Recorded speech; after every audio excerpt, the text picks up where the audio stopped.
आज के हमारे गेस्ट हैं रोहित उपाध्याय, जो कि मध्य प्रदेश में एक छोटी सी जगह क्योलारी को बिलोंग करते हैं। हम सब जीवन में सपने देखते हैं, सबको अच्छी नौकरी चाहिए, पैसा चाहिए, घूमना चाहते हैं और उस परफेक्ट लाइफ के लिए हम सभी मेहनत भी करते हैं। फिर एक दौर आता है जब हम अपने सपनों से कॉम्प्रोमाइज करने लगते हैं। जिंदगी में जब भी कुछ चुनाव करना होता है तो हम वो चुनते हैं जो समाज और परिवार की नज़र में सही है।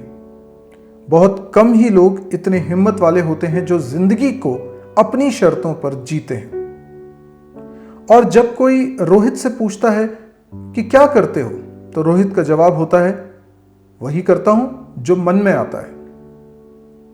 रोहित ने अपनी स्कूल की शिक्षा गवर्नमेंट स्कूल से की है। भोपाल से प्राइवेट कॉलेज से इंजीनियरिंग की, फिर कॉग्निजेंट में करीब 2 साल एज अ प्रोग्रामर जॉब की। इसके बाद उन्होंने जेपी मॉर्गन को बतौर सॉफ्टवेयर इंजीनियर ज्वाइन किया। लगभग 2 साल वहां भी काम करने के बाद आईबीएम में सीनियर सॉफ्टवेयर इंजीनियर बने। आईबीएम में ही फिर वो आईटी स्पेशलिस्ट के तौर पर काम करने लगे। इसके बाद उन्होंने 3.5 साल इंफोसिस में भी काम किया। फिलहाल वो फ्रांस में बिजनेस इंटेलिजेंस और एनालिटिक्स का मास्टर्स प्रोग्राम कर रहे हैं। रोहित की सबसे बड़ी उपलब्धि यह है कि एक काबिल आईटी प्रोफेशनल होने के साथ साथ उन्होंने अपने बाइक से दुनिया घूमने के शौक को भी जारी रखा। अभी तक उन्होंने 45 देशों की यात्रा अपनी बाइक से की है। उनका यह जुनून उन्हें खुशी देता है और जीवन में यही तो होना चाहिए। आप जो भी करें वो आपको खुशी देता हो, यह समझना सभी के लिए जरूरी है। तो आइए रोहित से मिलते हैं और जीवन को एक अलग नजरिए से देखने की कोशिश करते हैं। बहुत बहुत स्वागत है आपका mysurgery.com के इस चैनल पे, और मैं हूं आपका दोस्त सौरभ शुक्ला। mysurgery की वेबकास्ट सीजन 2 आप लोग देख रहे हैं। हर बार हम इनवाइट करते हैं एक ऐसे व्यक्ति को जो mysurgery के हिसाब से समाज के हीरो हैं। इसी सिलसिले में आज हमारे साथ हैं रोहित उपाध्याय। सबसे पहले तो रोहित, मैं आपका बहुत बहुत स्वागत करता हूं mysurgery के इस प्लेटफॉर्म पर। Hello, thank you Saurabh. मैंने थोड़ा सा लिखा है आपके लिए। मैं आपके लिए बोल रहा हूं, मतलब आप बोल रहे हैं ऐसा दुनिया वालों से। तुम श्योर इरशाद। तुम जिंदगी के फलसफों में सपनों का राग अलापते रहना। तुम जिंदगी के फलसफों में सपनों का राग अलापते रहना। मैं तो अरमानों की हकीकत बनाकर आसमान में उड़ चला हूं। So this is something for वाह यू। वाह वाह, बहुत खूब। This is the kind of life you are living actually. तो कुछ ऐसी ही जुनूनी रास्ता है रोहित का, जैसा अभी मैंने बोला। एक अनोखा शौक है, एक दार्शनिक सोच है, फिलोसफर सोच है, एक रोमांचक सफर है। इनके जीने का यही अंदाज है, जीने का यही तरीका है। रोहित ने अपनी बाइक से दुनिया के कई हिस्सों का सफर किया है। हमें जिंदगी में सबसे ज्यादा वो करना चाहिए जो वास्तव में हम करना चाहते हैं। रोहित वही करते हैं और इसलिए वो समाज के हीरो हैं। एक यूथ आइकॉन है जिनकी कहानी को सुनकर आप भी अपनी जिंदगी को व्यर्थ की उलझनों में, जो ज्यादा हम व्यर्थ की उलझनों को ज्यादा महत्व दे देते हैं, उससे ज्यादा हम अपनी जिंदगी को महत्व देना सीखेंगे। आप में भी जीवन को काटने की जगह, हम बोलते हैं ना कि कैसी जिंदगी तो बस कट रही है, इस तरह से लोग भाव रखते हैं जिंदगी को लेकर। तो जीवन जीने का एक भाव पैदा होगा। आज की वेबकास्ट के बाद आपको मजा आएगा, आपको लगेगा कि यार मुझे भी इस लाइफ को जीना है, ये कोई बार बार नहीं मिलती, इस चीज को एंजॉय करना है। तो आज हम लोग बातचीत करेंगे रोहित से और बहुत कुछ उनके लाइफ के बारे में जानेंगे। बहुत ही इंटरेस्टिंग रहने वाली है। तो मैं चाहूंगा कि सभी दर्शक इसको पूरा सुने, क्योंकि बहुत कुछ आप लोगों को सीखने को मिलेगा इस वेबकास्ट से। तो सबसे पहले तो मैं रोहित जानना चाहता हूं और सभी दर्शक जानना चाहते हैं कि आपने बाइक से कितनी कंट्रीज अभी तक घूमी है? अभी तक मैं तकरीबन 45 कंट्रीज घूम चुका हूँ। तो 2016 में मैं इंडिया से यूके गया था ओवरलैंड, और फिर 2018 में जॉब वॉब छोड़ के मैं इंडिया से इंडोनेशिया तक गया था। अब मुझे जाना ऑस्ट्रेलिया तक था, लेकिन इंडोनेशिया तक पहुंचते पहुंचते पैसे खत्म हो गए थे। बाई गॉड, लेकिन मतलब पूरी जिंदगी में कई लोग जो बोलते हैं ना कि हमें ट्रैवल करने का शौक है, हम बहुत घूमना चाहते हैं, वो भी 45 कंट्रीज कवर करना is not an easy thing. और आपने ये बहुत कितने सालों में कर लिया है ये टोटल? ये तो अब मुझे तकरीबन 10 साल लग गया ये सब का फाइनेंसिंग करते हुए, कमाते हुए एंड देन प्लानिंग करते हुए। तो मेनली जब हम लोग पढ़ लिख के निकले थे तब उतने पैसे तो होते नहीं थे। तो जब आईटी में नौकरी लगी तब थोड़ा बहुत पैसा आने लगा, फिर धीरे धीरे ये सब शौक पूरे करने शुरू किए जिंदगी के। मतलब 10 साल में आपने 45 कंट्रीज कवर करी, तो हम ऐसा मान लें कि हर साल ऑन एन एवरेज 4.5 कंट्री आप घूम रहे हैं। मतलब यस कोई यस हाँ। किसी भी जॉब प्रोफाइल में रहता है रोहित, वो ये सोचता है कि मुझे हम्म, साल में एक तो इंटरनेशनल वेकेशन करनी है। मतलब एक डिसेंट लाइफ जो भी जी रहा होगा, उसका ये सपना रहता है कि एक नेशनल ट्रिप और एक इंटरनेशनल ट्रिप, इतना तो वेकेशन बनता है फैमिली के साथ। तो वो इससे ज्यादा सोच नहीं पाता कोई। लेकिन आपने correct. 4.5 country on an average cover की हुई है। That's great. कौन सी बाइक है आपके पास? तो जो पहली ट्रिप मैंने मारी थी वो मैंने केटीएम ड्यूक 390 से मारी थी। ओके। और लकीली सेकंड ट्रिप भी मैं उसी बाइक पे गया था। ओके। तो वही मेरे सफर की साथी रही है, उसी पे आप अपना जो पूरा मेरे सामान साथ कैरी करते हैं। 45। हाँ हाँ एग्जैक्टली। वाओ। वाओ। तो ये जो इंजीनियरिंग आपने करी, क्योंकि आपकी पढ़ाई में पहले आपने इंजीनियरिंग करी है, तो इंजीनियरिंग करना भी आपका सपना था या शुरुआत से बाइक पे घूमना ही आपका शौक था? नहीं, बाइक पे घूमने का शौक ऐसे पहले नहीं था। तो जैसे जैसे जिंदगी बीतती गई, एक्सपीरियंस जिंदगी के लेते गए, अनुभव लेते गए, तब रियलाइजेशन हुआ कि मतलब बाइकिंग अपनी जिंदगी का एक ऐसा हिस्सा है जिसे करने से मतलब खुशी मिलती है, अच्छा लगता है करने में। मतलब हम्म। किसी को फोर्स नहीं करना पड़ता जब कोई बोले कि बाइक पे घूमने चलो। तो वो रियलाइजेशन मतलब नौकरी शुरू करने के 3-4 साल बाद हुआ। तो फिर मैंने उसी चीज को फिर आगे बढ़ाया। ओके, तो इसमें तो बहुत खर्चा होता होगा। मतलब वैसे ही अगर हम ट्रिप प्लान करते हैं, किसी दूसरी कंट्री में घूमने जाने के बारे में सोचते हैं, तो एक तो ड्रॉबैक ये है कि इंडियन करेंसी का वीक होना, तो वो जब कन्वर्ट करते हैं तो वहां एग्जैक्टली। पे करेंसी का डिफरेंस ही एक बहुत बड़ा खर्चा हो जाता है हमारे लिए। तो राइट इतना राइट। सारा खर्चा आपके इस, क्योंकि शुरुआत में जब जॉब लगती है हमारी तो इतनी कोई खास सैलरी होती नहीं है यूजुअली, अगर हम देखें तो। उसके बाद आप क्या घर से भी आपको सपोर्ट मिलता था? कैसे आप ये खर्चे कर पाते थे? घर से तो सपोर्ट नहीं मिलता था एक्चुअली। पापा से पैसे मांगने में थोड़ी शर्म आती थी। वो थोड़ा ईगो वाला फैक्टर हो जाता है ना किसी किसी के साथ। तो घर से जब जब से नौकरी लगी तब से तो घर से पैसे मंगाए नहीं।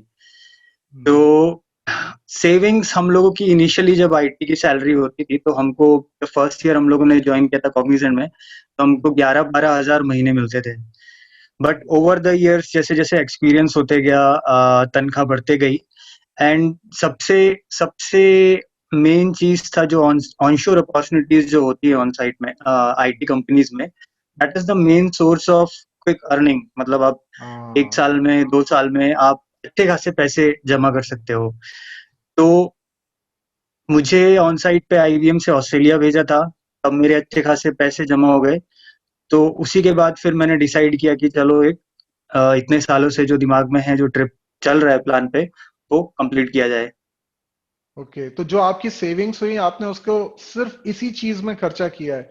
Exactly exactly. मैंने वाओ। जितने पैसे हैं सब मोटरसाइकिल पे उड़ाए हैं, मोटरसाइकिल के गियर्स पे उड़ाए हैं, पार्ट्स में उड़ाए हैं, सर्विसिंग पे उड़ाए हैं। वाओ। मतलब क्या आपको ऐसा लगता है कि बाइक से दुनिया की अलग अलग जगह जाने का ये जो आपका अनूठा शौक है, आईटी सेक्टर में आने के कारण पूरा हो पाया? क्या आप इसको क्रेडिट दे सकते हैं? आई आई थिंक सो, क्रेडिट दे सकता हूँ, बट मेनली मैं क्रेडिट दूंगा जो ऑनशोर अपॉर्चुनिटी जो मिलती है, राइट। उसको क्रेडिट दूंगा। क्योंकि इनिशियली जब मैं 4-5 साल एक्सपीरियंस था तो जितने भी पैसे मैं सेव करता था, अर्न करता था, वो मेरी यूजुअली विद इन इंडिया जो रोड ट्रिप मैं करता था उसी में उड़ जाया करते थे। हम्म। तो मेन जो फैक्टर था जो मेरे साथ हुआ, जब मैं I was able to save some money and was able to plan my overland trip, that was the onshore opportunities. Hmm. तो ये फॉरेन में ये सभी दर्शकों को मालूम है कि ज्यादातर जो सर्विस बेस्ड कंपनीज हैं, उनमें इस तरह के प्रोजेक्ट्स अक्सर होते हैं और ऐसे मौके मिलते हैं कि हम क्लाइंट साइट पे जाके, फॉरेन लोकेशन पे जाके काम करें, और वहां पे जो करेंसी डिफरेंस के कारण आपको पैसा मिलता है वो काफी अच्छा मिल जाता है। एग्जैक्टली। और अगर आप बैचलर लाइफ में हैं तो आपके खर्चे भी आप मिनिमम साइड पे रख सकते हैं और exactly. बहुत इजीली इसको मैनेज कर सकते हैं। तो ये दो तरह की जिंदगी आप जी रहे हैं, एक है आईटी सेक्टर जिसमें आप प्रोग्रामिंग करते होंगे या उससे रिलेटेड कुछ काम करते होंगे, और एक दूसरी जिंदगी है जिसमें आप अपने हॉबी को परस्यू कर रहे हैं। तो ये दो Correct. जिंदगी अलग अलग तरह की पर्सनालिटी डेवलप कर रही है आपकी, या फिर ये एक दूसरे को कॉम्प्लीमेंट करती है? कैसा फील करते हैं आप? ये कहीं ना कहीं एक दूसरे को कॉम्प्लीमेंट करती है, क्योंकि आईटी इंडस्ट्री में आपको सिर्फ आपकी प्रोग्रामिंग स्किल्स ही नहीं चाहिए, आपको काफी दूसरी स्किल्स भी चाहिए होती है। जैसे मैनेजमेंट स्किल चाहिए होती है, time management, other kind of management skill. आपका स्पेक्ट्रम ब्रॉडन करना पड़ता है, थिंकिंग ब्रॉडन करनी पड़ती है। तो ये एक दूसरे को कॉम्प्लीमेंट करती है। When you go outside in any other country, right, you experience thing differently. जो हमारे यहाँ कोई जो एक चीज जो इस तरीके से होती है, वहाँ अलग अलग तरीके से होती है। So you gain experience in so many things which actually compliments your work in your IT industry. Management की जहां तक बात करते हैं कि प्लानिंग 1 year ट्रिप और 6 month trip, you need to plan every fine detail, you need to research and you need to plan every final detail of the trip, because being an Indian, going on such international trip is very difficult.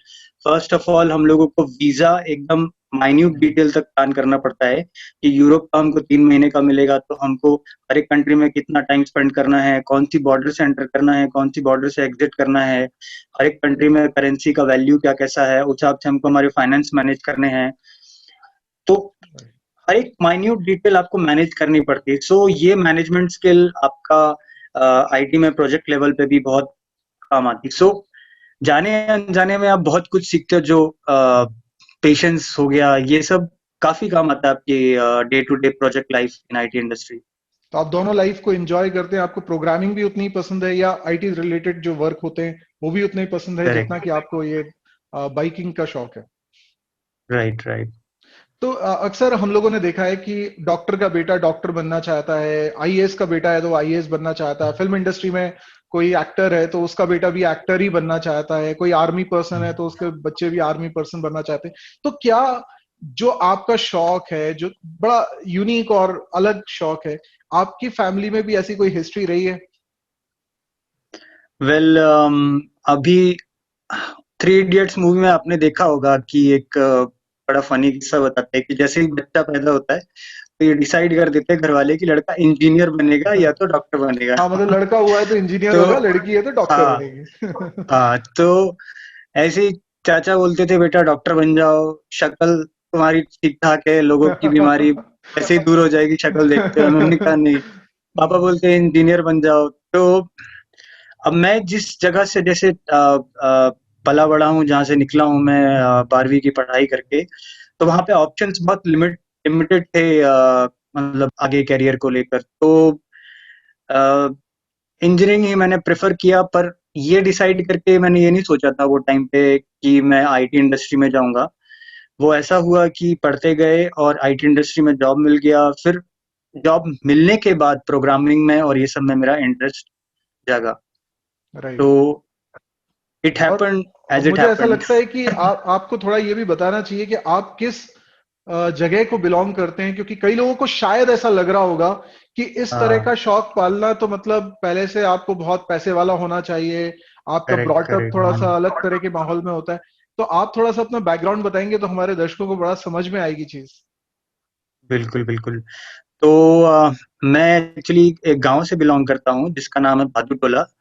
यदि आप लोगों ने Kanha national park का नाम सुना होगा, तो Kanha national park से तकरीबन 80-85 किलोमीटर दूर पे है ये गांव, जो कि केवलारी करके एक जगह है जो तहसील है, उसके अंडर पे आता है।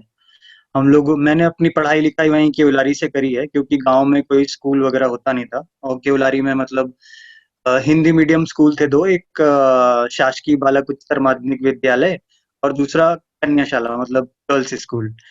तो वहीं से कक्षा 12वीं तक पढ़ाई हुई, फिर हिंदी मीडियम में। फिर एमपीपीटी क्लियर करके भोपाल चले गए इंजीनियरिंग करने। तो इस तरीके से सिलसिलों की शुरुआत हुई तो ये और भी करियर आगे बढ़ा। सभी सभी दर्शकों को अब बात समझ में आ रही होगी कि आपने भी वही लाइफ जी है जो हमारे कंट्री में 80% ऑफ द पॉपुलेशन जीती है। हम जब बोलते हैं कि 80% पॉपुलेशन वो इंटीरियर्स में रहती है कंट्री के अंदर, तो वो जो सारी दिक्कतें हम लोग फेस करते हैं जब इंटीरियर्स में रहते हैं, रिसोर्सेज नहीं है, जानकारी का अभाव रहता है, वो सब कुछ आपने फेस किया है। फाइनेंशियल कंडीशन के बारे में भी आपने वो सब कुछ फेस किया है। उसके बाद फिर आपका एक समय आया जब आपने इंजीनियरिंग करी, आपकी जॉब लगी, उसके बाद जाके आपको ये बाइकिंग का शौक हुआ। Am I right? Correct, that's correct. Right. तो तो शुरुआत में if I would be honest, शुरुआत में जो बाइकिंग वगैरह शुरू करी थी वो शो ऑफ के लिए करी थी, इम्प्रेस करने के लिए, लड़की वड़की इम्प्रेस करने के लिए, हाँ, पटाने के लिए। हाँ, बट क्या हुआ, धीरे धीरे जैसे वीकेंड ट्रिप्स पे हम लोग दोस्तों के साथ जाने लगे तो वो चीज करने में काफी मजा आने लगा। और जो जैसी खूबसूरत जगह जाते थे हम लोग, बैठ के वहां पे बकवास करते थे, चिट चैट करते थे, जो भी करते थे, गॉसिप करते थे।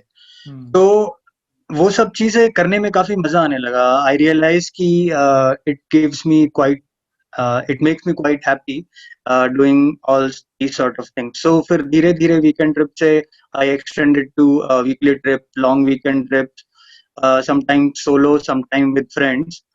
तो ऐसे फिर धीरे धीरे चस्का लगा मोटरसाइकिलिंग का। And those were like, whenever I was on the road on my bike, those were like the most happiest days and moments of my life.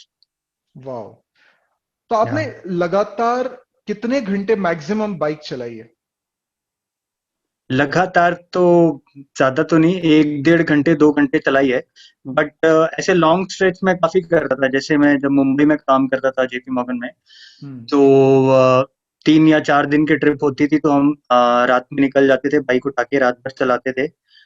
रात भर चला के बैंगलोर पहुंचते थे, फिर दिन में घूमते थे, फिर रात में सोते थे। Then we used to continue like that. But continuous stretch आप बोलो तो 1 घंटा 2 घंटा मैक्सिमम कंटिन्यूअस। अच्छा, फिर बट आप ब्रेक, छोटे छोटे ब्रेक ले लेके आप आगे जाते थे? छोटे छोटे ब्रेक बहुत हम्म, जरूरी है, specially when you are riding in night, otherwise it gets very risky. Right, right, right. या सेफ्टी बहुत ज्यादा इंपॉर्टेंट है, बिकॉज बहुत मतलब रोड का सफर सबसे ज्यादा अनसेफ सफर माना जाता है सभी ट्रांसपोर्ट करेक्ट। मीडिया। तो कौन सा सफर आपका, जितने इतने सारे आपने जर्नी करे, आई एम श्योर कि आप सब में कुछ ना कुछ अलग बात होगी, लेकिन फिर भी कौन सा एक ऐसा सफर है आपका जिसको आप सबसे ज्यादा रोमांचक मानते हैं? सबसे जो मेरा बेस्ट ट्रिप था, जब मैं 2016 में इंडिया से यूके गया था, वो काफी मजेदार था।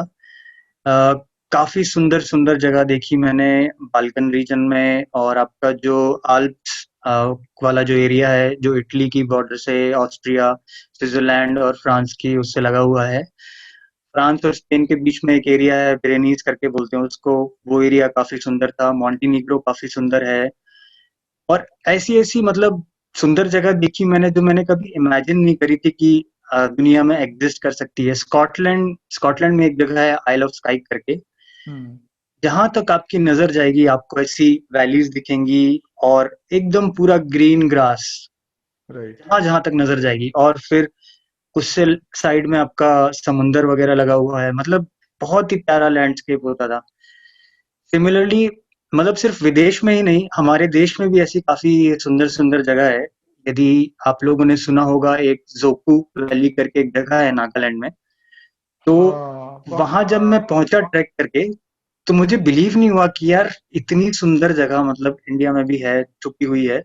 हम्म, और दूर से देखोगे तो आपको ऐसा प्रतीत होगा कि मतलब ये भी ग्रीन ग्रास है या घास है। बट नजदीक में जब आप जाके देखोगे तो एक्चुअली वो जो बांस बांस के जो होते हैं ना पौधे, तो वो हाँ, मीडियम साइज बांस के वो ये थे, पेड़ थे, जो मतलब उतने ही ग्रो होते हैं, मतलब कमर कमर तक या घुटनों तक। हम्म। तो बड़ा ही सुंदर नजारा था वो भी। तो बट ये जो सबसे पूरा मेमोरेबल सफर, मेरा जो जी, ये आपका जो पूरा सफर होता है, जो भी आप ट्रिप प्लान करते हैं, इसको आप रिकॉर्ड कैसे करते हैं? मतलब ये पूरी की ये जो यादें हैं, इसका भी कुछ आपने बनाया हुआ है क्या? मैं एक्चुअली मोस्टली पिक्चर्स में और स्मॉल स्मॉल वीडियोस में जो जगह मुझे पसंद आती है, मुझे सुंदर लगती है, वो मैं कैप्चर करके रखता हूँ। तो जब मैं 2016 में गया था, तो मैं DSLR वगैरह और ये सब लेके गया था, so that I can capture my journey in much better way. But मुझे बाद में रियलाइज हुआ कि काफी हैसल है, काफी जो टाइम मुझे जगह एंजॉय करने में, अपना टाइम एंजॉय करने में करना चाहिए, वो काफी टाइम मैं फुटेज लेने में कर रहा था, फुटेज एडिट करने में कर रहा था, सोशल मीडिया में पोस्ट करने में कर रहा था। तो जब नेक्स्ट टाइम मैं इंडिया से इंडोनेशिया गया तो एकदम काफी कम फोटोज और वीडियोस, सिर्फ मैं अपना मोबाइल फोन यूज किया और गोप्रो यूज किया थोड़े बहुत वीडियोस कैप्चर करने के लिए, या वो कैप्चर करने के लिए, जर्नी रिकॉर्ड करने के लिए। तो मैंने आपकी एक वेबसाइट भी देखी है जिसपे बहुत सारे आपने अपनी जर्नी के बारे में डिस्क्राइब किया हुआ है। तो आप क्या हर अपनी ट्रिप को इस तरीके से लिस्ट आउट करते हैं वहां पर? मतलब देखिए, जो आप काम करते हैं वो बहुत ही शानदार काम है और बहुत सारे लोग आपको फॉलो करना चाहेंगे, आपकी जर्नी के बारे में जानना चाहेंगे कि आपने कहीं ट्रिप में गए, वहां क्या क्या इवेंट्स हुए, क्या इस तरह का कुछ हमें मिलेगा वहां पर? बिल्कुल मिलेगा। तो मैं पहले काफी एक्टिवली ब्लॉगिंग करता था, बट फिर बाद में क्या हुआ कि ऑर्गेनाइजेशन में थोड़ा सीनियरिटी बढ़ते गई, तो वहां पे काम बढ़ते गया, तो मेरा फोकस जो था पूरा काम में लग गया, और I was not able to blog regularly as I used to do earlier. Hmm. तो मेरा यूके का जर्नी जो था, उसके भी लास्ट 5-10, मतलब काफी मैंने ब्लॉग कर चुका है उसका, सिर्फ लास्ट के 5-10 दिन का जो लास्ट का जर्नी, वो ब्लॉग नहीं कर पाया अभी तक। और इंडिया टू इंडोनेशिया वाला जर्नी तो एक भी ब्लॉग नहीं कर पाया मैं। तो मैं अभी सिर्फ इंफॉर्मेशनल पोस्ट उसमें डालता हूँ, जैसे कि किसी को मेरी तरह यदि किसी को और इंडिया से यूके जाना है या इंडिया से इंडोनेशिया जाना है, तो उसके लिए क्या क्या प्रिपरेशन लगेगा एज एन इंडियन, कहाँ कहाँ का वीजा लगेगा, कौन कौन सा डॉक्यूमेंट लगेगा, तो ये सब चीजें मेरी वेबसाइट में मिल जाएंगी if you want to pursue similar kind of dreams. नहीं, हम आपकी बट वेबसाइट का मेक श्योर। लिंक देंगे इस वीडियो के डिस्क्रिप्शन सेक्शन में, ताकि जो लोग भी सिमिलर थॉट्स रखते हो वो लोग ये चेकआउट कर सकें। Correct. But make sure whenever you want to follow similar kind of dream, it should be based on your interest. You should not copy someone else.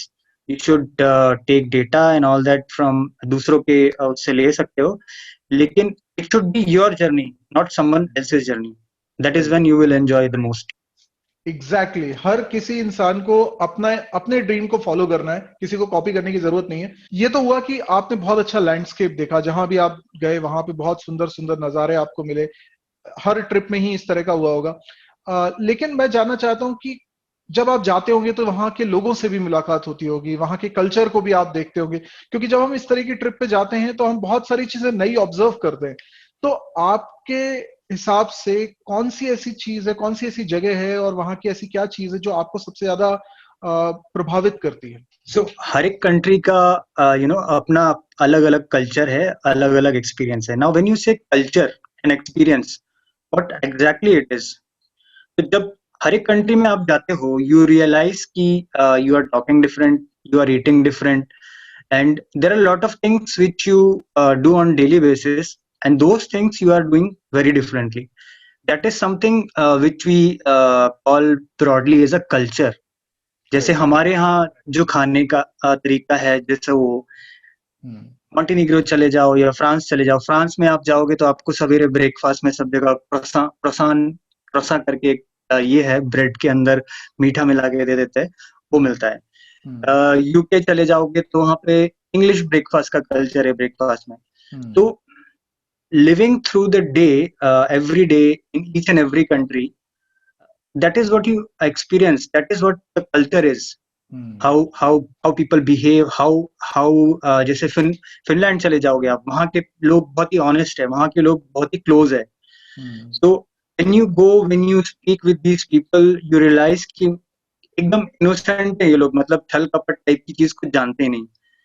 so that is their culture, and whenever you visit a part of their daily life, you know it stays along with you.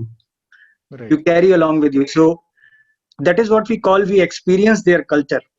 That is the term which we use. सभी को करना चाहिए। जैसे कोई बाहर से जब India में आता है तो इंडिया में देखता है कि बहुत ट्रेडिशनल अंदाज में हम उसका स्वागत कर रहे हैं, हम उसको जब खाना खिला रहे हैं, जैसे साउथ में चले जाएंगे वो केले के पत्ते पे खाना खिलाएंगे। और करेक्ट, इंडिया में एग्जैक्टली। ऐसा हर जगह का कल्चर बिल्कुल डिफरेंट है, और ऐसे वर्ल्ड वाइड हर जगह का कल्चर बहुत ज्यादा इन्फ्लुएंस करता होगा। तो कौन सा लेकिन ऐसी जगह मिली, लोग मिले जो, जैसे आपने फिनलैंड का बहुत अच्छा एग्जाम्पल दिया, वहां लोग बहुत ऑनेस्ट है, छल कपट उन्होंने कभी एक्सपीरियंस नहीं किया शायद। तो फिनलैंड इज दैट कंट्री जिससे आप ज्यादा प्रभावित हैं। एग्जैक्टली। और जैसे मॉन्टेनिग्रो का एग्जाम, बॉस्निया का एग्जांपल दूंगा मैं आपको। जी। तो वहां पे मैंने बड़ी अलग चीज देखी। वहां पे वाटरफॉल्स थे। वहां पे लोग क्या करते हैं समर के टाइम पे, common people, local people, they will gather all around and they will, it will be kind of a festival. Okay. Waterfall के टॉप से लोग छलांग मारते हैं नीचे। और ये कितना एंड हाइट इट इज होती नॉट होगी? काफी height, and it's not like कि जो पैशनेट होते हैं, जो जंकी लोग होते हैं, वो नहीं, common people, they line up, they line up to do those kind of activities, so that is their part of culture. It's not just कि वहां पे कुछ इवेंट हो रहा था। दूसरी जगह पे गया, मैंने देखा उधर भी लोग इकट्ठे होके लगे हुए थे, आपका चोंगा वोंगा लगा के अनाउंसमेंट करके, but they do it with proper safety. हाँ। तो अलग अलग जगह जाते हैं, तो कई जगह गए तो लोग, मतलब जैसे हम लोग कैसा है ना, कभी घूमने के लिए जाते हैं तो एक जगह देखी दौड़ गए, दूसरी जगह देखी फिर दौड़ गए, तीसरी जगह, मतलब हम लोग एक दिन में 10 जगह देख लेते हैं कम से कम। ये लोग क्या करते हैं, जाते हैं इत्मीनान से, एक चादर बिछाते हैं, एक किताब ले लेते हैं, बस बैठे रहते हैं, हाँ। दिन भर बैठे रहते हैं, एक गियर ले लेंगे, सिप करते रहेंगे, किताब पढ़ते रहेंगे, बस और कुछ नहीं करना है इनका। मतलब वीकेंड ऐसे गुजरता है। तो हाँ, अलग अलग हम जगह, पैसा अलग वसूलने के अलग। बारे में सोच रहे होते हैं कि हम एक दिन में कितनी ज्यादा जगह कवर कर सकते हैं, हम लोग इस तरीके से ट्रिप करते हैं। Right, right, right. हम्म। और फूड भी बड़ा अलग खाते हैं सब जगह। जैसे स्पेन में गए तो थोड़ा स्वादिष्ट खाना रहता है, मतलब उनके उसमें नमक हम्म। मिर्च और ये सब वाले आइटम डलते हैं खाने में प्रॉपर्ली। हम्म। और बाकी बाकी दूसरे यूरोपियन कंट्रीज जैसे आप, डेनमार्क। हाँ, आप हाँ। चले जाओ तो वहां पे लोग उबला खाना खाते हैं, विदाउट टेस्ट, हाँ। उसमें कुछ नहीं रहेगा। हाँ। गोट चीज में बस उसको फ्राई करके दे देंगे, भाई नमक किधर है, मिर्ची किधर है, मसाला किधर है। हाँ। आलू ऐसे हाँ, लंच ये में उबला। शायद ये वहां पर होते भी नहीं है ये चीजें, इसलिए भी वहां के हम्म, कल्चर में कभी ये आया नहीं। और हमारे यहाँ तो ये हमारा जो सदर्न बेल्ट है, कोस्टल एरिया वाला, हम्म, जो केरला वेरला का जो पूरा बेल्ट है, वहां पे तो ये मसाले हम्म, होते हैं। तो मेरे ख्याल से इंडिया का इतिहास रहा है मसाले सप्लाई करने का, तो इन लोगों ने शायद करेक्ट। उतना एक्सपीरियंस नहीं किया है। ओके, तो अभी अभी जितनी भी जर्नी आपकी हुई उसमें कौन सी ऐसी जर्नी है जिसमें कुछ एक बहुत मुश्किल मोमेंट भी आया था, कुछ हादसा हो सकता है, कुछ कुछ एक मुश्किल सी बात हो सकती है जिसको क्रॉस करने में आपको दिक्कत हुई हो, ऐसा कुछ इवेंट आपके साथ है? वेल, मुश्किल इवेंट्स तो काफी कुछ आए थे, बट लकीली सब जगह मुझे हेल्प मिलती गई और इश्यूज रिजॉल्व होते गए। जैसे एक इश्यू का मैं मेंशन करूंगा, जैसे जब जुलाई 2016 में मैंने अपनी जर्नी स्टार्ट करी थी ईरान से, हाँ। तो टर्की में मिलिट्री कूप हो गया था। एर्दोगान की जो सरकार थी वो मिलिट्री ने गिरा दी थी तकरीबन हाँ। 3-4 दिन के लिए। हम्म। तो जिस दिन गिराई थी, उसकी रात को मैं वहीं बॉर्डर पे तकरीबन 50 किलोमीटर पहले एक रेस्टोरेंट में सोया था, प्रेयर हाउस में। हम्म। तो ना मेरे पास इंटरनेट एक्सेस था, ना कुछ था, तो मुझे पता नहीं था कि भाई क्या हो गया है करके। अगले दिन मैं हम्म। बॉर्डर में पहुंचा तो पता चला कि बॉर्डर क्लोज्ड है। हम्म। अब वो ईरानी लोग, वो इंग्लिश भी उतना नहीं बोलते वहां पे, तो वो ऐसे ही तुर्किया नोगो नोगो हाँ। मिलिट्री हाँ। ये हाँ। वो, तो मुझे समझ में नहीं आया क्या चल रहा है। फिर हाँ। एक बंदे ने मुझे आके बताया कि थोड़ी बहुत इंग्लिश आती थी कि मिलिट्री कूप ये वो ऐसा वैसा। तो फिर मैं वहां पे अटक गया। अब यूरोप मुझे जाना है, तो हम्म। सबसे जो सीधा रास्ता है वो टर्की के थ्रू ही है, टर्की के थ्रू ग्रीस होते हुए फिर आगे। हाँ। फिर दूसरा ऑप्शन ये था कि नॉर्थ में अर्मेनिया होते हुए जॉर्जिया चले जाऊं, फिर जॉर्जिया से बोट पकड़ के बुल्गारिया। ओके। तो वो दूसरा ऑप्शन था, तो मैं वही करने गया। तो अब मैं गया ईरान बॉर्डर पे, उन लोगों ने एग्जिट स्टैंप लगा दिया, गेट खोले, लगाए, बाय बाय कर दिया मेरे को। फिर ब्रिज क्रॉस किया। मैं जैसे ही मैं आर्मेनिया साइड पे पहुंचा, तो नॉर्मली हर एक नेशनैलिटी को वो लोग 2 दिन का ट्रांजिट वीजा देते हैं, हाँ। तो उन लोगों ने मुझे देने से मना कर दिया। तो अब ओके। मेरी हालत वहां पे खराब हुई, क्योंकि मेरे पास ईरान का सिंगल एंट्री वीजा था। तो मैं ओहो। ना तो मैं आगे जा पाऊंगा, ना मैं वापस पीछे जा पाऊंगा, मेरी वाह, न्यू मैन बहुत ही लैंड पैनिक पड़ा हुआ। सिचुएशन रही होगी ये तो। हाँ, मेरी तो बहुत, मुझे काफी डर लगा। मैंने कहा क्या किया जाए। तो फिर मैं वापस गया ईरान वालों के पास, उनसे रिक्वेस्ट किया, तो उन लोगों ने वो वीजा कैंसिल किया, हाँ। एग्जिट वाला स्टैम्प कैंसिल करके मुझे वापस आने दिया। फिर तो मैं नाइस ऑफ तेहरान देम, जाने, मतलब ये बहुत छोटी बात नहीं है। हाँ हाँ एक्चुअली में, बट कोई ऑप्शन ही नहीं था, मैं नहीं तो बीच में ही अटका रह जाता। मैं तो टेंट लेके गया था, नहीं जाने देते तो मैं वहीं धरना लगा के बैठने वाला था। तो यूजुअली आप क्या तो होटल्स वगैरह बुक कर लेते हैं इस तरह के ट्रिप में, पहले से प्री प्लान्ड होता है? तो मेरा कैसा रहता था कि मेरा डेली का बजट रहता था 5 euro, 6 euro, maximum 8 euro. Okay. ठीक है ना। तो मैं ये देखता था कि मतलब रात होने के 1-2 घंटे पहले देखता था कि विद इन 50-60 किलोमीटर्स में सबसे सस्ता होटल कौन सा है। हम्म। भले ही मैं जिस डायरेक्शन में जा रहा हूँ उस डायरेक्शन में ना हो, बट मैं हम्म। ये देखता था, यदि वो मुझे नहीं मिलता था तो हम्म। फिर मैं वाइल्ड कैंपिंग करने की कोशिश करता था। या फिर जैसे यूरोप में तो कैसा होता है कि हर एक छोटी से बड़ी जगह पे एक म्युनिसिपल का कैंपिंग या कोई प्राइवेट कैंपिंग होता है, जहाँ पे ओके। 5 यूरो दे के टेंट लगा के रह सकते हो, अच्छा। वॉशरूम वॉशरूम सब होता है वहाँ पे। हाँ। तो ऐसे करता था मैं। ये रिस्की नहीं होता है, मतलब ये जो ट्रिप है, आपको नहीं मालूम है आप कहाँ पर हो, किस तरह के हालात होंगे। जैसे इंडिया में तो मुझे लगता है ज्यादा अनसेफ है। हम्म। इंडिया में अपना होटल्स वगैरह काफी सस्ते होते हैं ना, यहाँ पे बाहर कैसा है ना, हम्म। होटल्स काफी महंगे होते हैं, महंगे होते हैं। स्पेशली जो ब्रेकफास्ट वगैरह हुआ, हम्म। मिनिमम ये 20 यूरो 25 यूरो से शुरू होते हैं। हम्म। तो और जो हॉस्टल वगैरह होते हैं वो मैं प्रेफर नहीं करता था, क्योंकि मैं काफी लंबी जर्नी पे था, तो हम्म। कपड़े लगते काफी गंदे रहते थे, बास मारते होते थे, तो I did not wanted to suffer हाँ। Because of me. हाँ। आपने शादी की है? तो शादी मैंने अभी तक नहीं करी, आ, क्योंकि आगे करने का इरादा है क्या? I don't think so, because शादी बहुत हिम्मत वाला काम है। मतलब it's a very big responsibility, and right. You should only do it when you are ready for it, मतलब अदरवाइज आपको यू शुड कोई ऐसी नॉट। लड़की मिल जाए जिसको खुद को भी ऐसे घूमने का बहुत पैशन हो, तो आप ऐसी लड़की से शादी करना प्रेफर करोगे? May be yes, why not. मतलब शादी हम करना चाह रहे हैं, लेकिन ये हमारी प्रायोरिटी है, अगर इस शर्त पे आना है किसी को तो आए। हाँ, लेकिन अपनी बाइक पे आएगी, मैं अपने साथ पीछे बैठा के नहीं जाऊंगा। क्या पीछे बैठाने में राइडिंग का फन खत्म हो जाता है। ये भी है। हम्म। तो अभी अभी आप फ्रांस में हैं। फ्रांस में आप कैसे हैं? अचानक आप फ्रांस पे क्यों रह रहे हैं? अभी कैसा हुआ, मेरे को आईटी इंडस्ट्री में काम करते हुए 11-12 साल हो गए हैं। हम्म। तो इंडियन आईटी इंडस्ट्री का थोड़ा एक मैं बोलना चाहूंगा, थोड़ा मेंटेलिटी कैसा है कि after certain level of experience they will try to push you into people management and all those kind of things. तो I am not saying people management is bad and all that, but मेरा personal preference वो नहीं था। हम्म। So I thought I should move on to some other technology in which I can still work on 11-12 experience and do the technical things.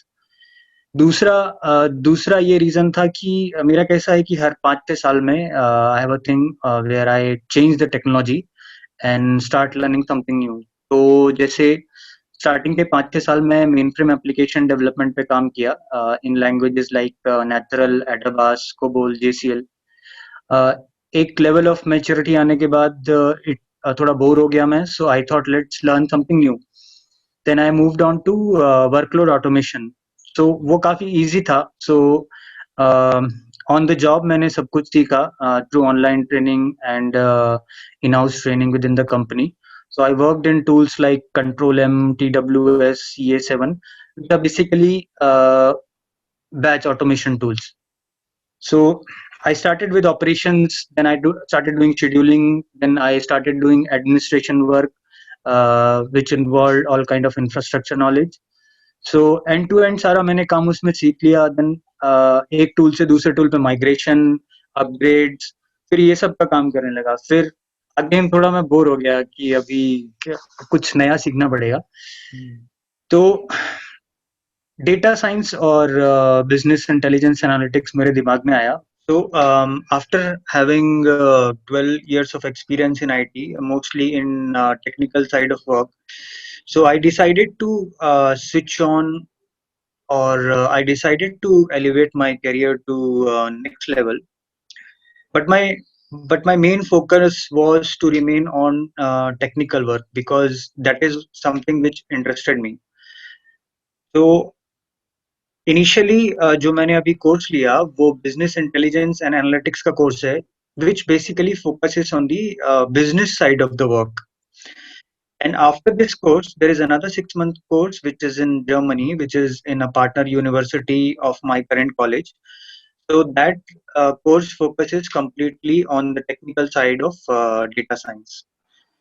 Okay. So I got interested, I got inclined towards this field, and that is how I chose the colleges and country and the subject. तो अभी ये आपकी learning चल रही है और एक तरह से करियर की अगली पारी खेलने के लिए आप तैयार हो रहे हैं, और साथ में Correct. आपके कुछ सपने भी होंगे, कुछ सपने तो आपने पूरे भी कर लिए, लेकिन बहुत सारे सपने Yes. अभी बाकी होंगे. तो मैं आपकी विश लिस्ट जानना चाहता हूँ, क्योंकि आप थोड़े यूनिक हैं, आपकी जो शौक है आप उसको पूरा करते हैं, तो आपने क्या विश लिस्ट अपनी सोची हुई है? तो अभी फिलहाल मेरा इन कंटिन्यूएशन नेक्स्ट प्लान मेरा है यहाँ कम से कम 2-3 साल काम किया जाए, अच्छे खासे पैसे जमा किए जाए, एक बढ़िया एडवेंचर बाइक ली जाए और लॉन्ग वे होम टाइप का, मतलब यहाँ से सामान आमान पैक करके मेनली मुझे साउथ अफ्रीकन कॉन्टिनेंट घूमना है, फिर मुझे अलास्का टू अर्जेंटीना राइड करनी है, फिर वहां से पैकअप करके रशिया वशिया होते हुए जापान साउथ ईस्ट एशिया होते हुए घर. तो ये मेरा ये मेरे थॉट्स हैं, ये मेरा प्लान है. अब इस गोल है इनफैक्ट, और इस गोल को अचीव करने के लिए मेरे को प्लान करना पड़ेगा और एग्जीक्यूट करना पड़ेगा. तो आपने चेक किया कि इस तरह का कुछ इसमें वर्ल्ड रिकॉर्ड बनाने का भी कुछ चांस है? तो अब ये कैसा है ना, कुछ लोगों का इंटरेस्ट होता है वर्ल्ड रिकॉर्ड का, मेरा इंटरेस्ट है जिंदगी एंजॉय करने का. तो मे बी यदि मुझे इंटरेस्ट होता वर्ल्ड रिकॉर्ड का तो शायद मैं चेक करता, बट है नहीं तो मैंने चेक नहीं किया. पर मुझे ऐसा लगता है आप बहुत अच्छी लाइफ स्पेंड कर रहे हैं, आप अपनी मर्जी की जिंदगी जी रहे हैं, और इसमें Correct. आपको खुशी तो मिल ही रही है. पर आपके जो एक्सपीरियंसेस हैं, मैं समझता हूँ कि इतनी दुनिया घूमने के बाद इंसान के पास इतना सारा एक्सपीरियंस इकट्ठा होता है कि बहुत सारे लोग हैं अराउंड द ग्लोब जो आपको सुनना चाहेंगे, आपके एक्सपीरियंसेस को जानना चाहेंगे. तो मैं तो उम्मीद करूंगा कि कुछ ना कुछ आपके सोशल मीडिया पे इस तरह की प्रेजेंस रहे, और जैसे आप ब्लॉगिंग Right. करते थे वैसे उसको आप कंटिन्यू रखें. एक लास्ट मैं आपसे चाहता हूं कि जिंदगी को लेकर जो स्टूडेंट्स हैं, जो हमारे ज्यादातर व्यूअर्स हैं, उनको आप क्या मैसेज देना चाहते हो, जो जिंदगी को एक अलग तरीके से देखें और अपने जिंदगी बेहतर बना सकें? करेक्ट. तो मैंने अभी एक बात कही, जिंदगी को तरीके से जीने का एक बहुत ही सिंपल सॉल्यूशन है. सबसे पहली चीज, realise what you want to do with your life. क्या करना चाहते हो? घर खरीदना चाहते हो, कार खरीदना चाहते हो, फैमिली बनाना चाहते हो, ये सब चीजें, इनमें कोई बुराई नहीं है, इनमें कोई गलत नहीं है. बट यदि आप समझ रहे हो, किसी दूसरे को देखकर उसकी चीजें कॉपी करके वही चीजें अपनी जिंदगी में कर रहे हो, तो I am not sure if you will be happy in long term. Maybe at short term you will be happy कि तुम सामने वाले बंदे से बेटर पोजीशन में पहुंच गए या कंपेयर टू वो पहुंच गए.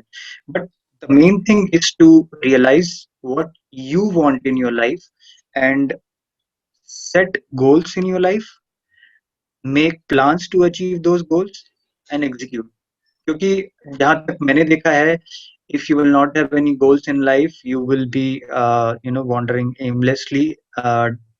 आपकी जिंदगी में फोकस नहीं रहेगा. तो हम ये सब जिंदगी के दौर से गुजर चुके हैं, और उस दौर में हमने कुछ मतलब ज्यादा गेम नहीं किया जो कि हम शेयर कर सकते हैं और वो सब. तो मे बी मेरे लाइफ लेसन शायद आप लोगों के कुछ काम आ जाए. और शुरुआत हम लोगों ने 2 पंक्तियों से करी थी, और मे बी एंड 2 पंक्तियों से करूंगा कि सैर कर दुनिया की मालिक, जिंदगानी फिर कहाँ, जिंदगानी रही तो रही, नौजवानी फिर कहाँ. सही बात है. तो मेरे ख्याल से आपकी जो पूरी लाइफ है, जिस तरह से आपने अभी तक जी है, ऐसा लगता है कि दुनिया में 90% लोग कम से कम ऐसे होंगे जो गलत लाइफ जी रहे हैं. जो सिर्फ आसपास में लोग क्या कर रहे हैं उनसे इन्फ्लुएंस खाके, या कुछ ऐसा प्रेशर होता है, अननेसेसरी का प्रेशर होता है, अपनी इच्छाओं के बारे में कभी सोचा ही नहीं जाता, और करेक्ट आप करेक्ट रेस में दौड़ रहे हैं और उनके बस पीछे भागना है, क्यों भागना है हमें नहीं मालूम।